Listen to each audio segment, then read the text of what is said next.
বিশ্বনাথৰ বাঘমাৰীত হস্তি কৰিডৰ বন্ধ কৰি চাহ ফেক্টৰী নিৰ্মাণ ৰাজেশ কুমাৰ গুপ্তাৰ। কোন এইজন ৰাজেশ কুমাৰ গুপ্তা?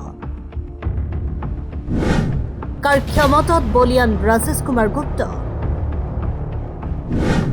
কাক মেনেজ কৰি বন্ধ কৰিলে হস্তিৰ কৰিডৰ? যে সময়ত হস্তি মানুহৰ সংঘাতে ৰুদ্ৰৰূপ ধাৰণ কৰিছে সেই সময়ত বিশ্বনাথৰ বাঘমাৰীত হস্তিৰ কৰিডৰ বন্ধ কৰি ভয়াৱহ পৰিৱেশ সৃষ্টি কৰিব বিচাৰিছে এগৰাকী ব্যৱসায়ীয়ে। কাজিৰঙা ৰাষ্ট্ৰীয় উদ্যানৰ ৬ষ্ঠ আৰু ১০ম সংযোজনত বন্য হস্তিৰ যাতায়াতৰ বাবে ব্যৱহাৰ হোৱা কৰিডৰত ৰাজেশ কুমাৰ গুপ্তা নামৰ ব্যক্তিজনে এটা চাহ ফেক্টৰী স্থাপন কৰি বন্ধ কৰি দিয়ে হস্তি কৰিডৰ, যাৰ ফলত অঞ্চলটোত হাতী মানুহৰ সংঘাতে তীব্ৰ ৰূপ ধাৰণ কৰিব।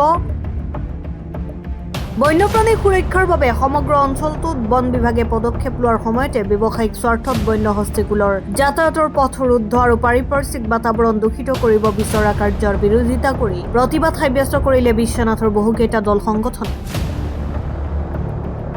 বন বিভাগে ফেক্টৰী স্থাপনৰ অঞ্চলটো বন্য হস্তিৰ বিচৰণৰ অঞ্চল বুলি চিহ্নিত কৰাৰ পিছতো নিৰ্মাণ কাৰ্য অব্যাহত ৰাখিছে মালিক পক্ষই।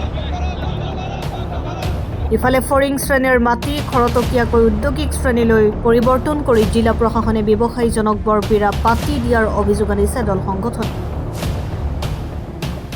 আচলতে আজি ইয়াত বিভিন্ন দল সংগঠন আৰু জাতীয় দল সংগঠন ওলাই আহিছোঁ, ইয়াত ৰাইজ ওলাই আহিছে।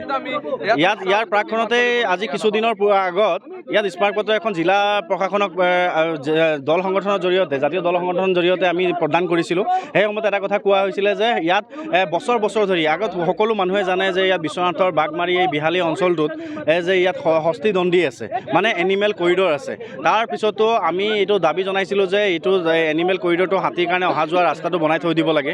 তাৰপিছতো জিলা প্ৰশাসনে আৰু বন বিভাগে তেওঁলোকৰ কি কথা আছে ভিতৰুৱা গোপন বুজাবি নাজানো এই কথাটো, তাৰপিছতো তেওঁলোকে ইয়াৰ অনুজ্ঞা পত্ৰ প্ৰদান কৰিলে। এতিয়া আমাৰ এটাই দাবী যে যি সময় চৰকাৰে ঢাক ঢোল বজাই আহিছে, চৰকাৰে যি সময়তে ডাঙৰ ডাঙৰ কথাৰে ডাঙৰ ডাঙৰ কাগজ টিভিয়ে পত্ৰ আপোনালোকৰ মাধ্যমৰ জৰিয়তে আমি গম পাইছোঁ তেওঁলোকৰ কথা যে হাতী মানুহৰ যিটো সংঘাত ৰোধ কৰিবলৈ ব্যৱস্থা গ্ৰহণ কৰিছোঁ বুলি তেখেতসকলে কৈ আছে। তেনে স্থলত যদি বাঘমাৰী এইটো এনিমেল কৰিডৰ হস্তি দণ্ডি বুলি কৈছে, তেনে এই জেগাডোখৰত কেনেও এই ফেক্টৰী হ'ব পালে, সেই কথাটো আমাক আশ্চৰ্যচকিত কৰি তুলিছে।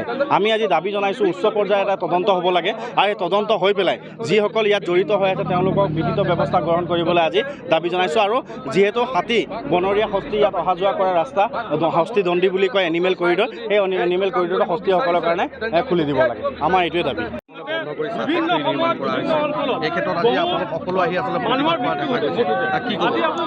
ইয়াত মানে এটা কথা হৈছে, ইয়াত এইখিনি হ'ল এটা ফৰিংতলী মাটি আছিল ন, এইখিনি এই ফৰিংতলী মাটিত কেনেধৰণে আহি পেলাই এটা ফেক্টৰী বহিব পালে। এতিয়া আমি শুনিছোঁ যে এইখিনি হয়তো মাটিখিনি শ্ৰেণী পৰিৱৰ্তন হৈছে, কিন্তু ইয়াত এটা হাতীৰ কৰিডৰ আছে বুলি আমি ফৰেষ্টৰ যিখন ফৰেষ্ট বিভাগৰ বন বিভাগৰ এখন আমি নথি পত্ৰত আমি দেখা পাইছোঁ যে ইয়াত এটা হাতীৰ ইয়াত কৰিডৰ আছিলে, কিন্তু সেই হাতী কৰিডৰত কেনেধৰণে ইয়াত আহি এটা ফেক্টৰী বহিব পালে।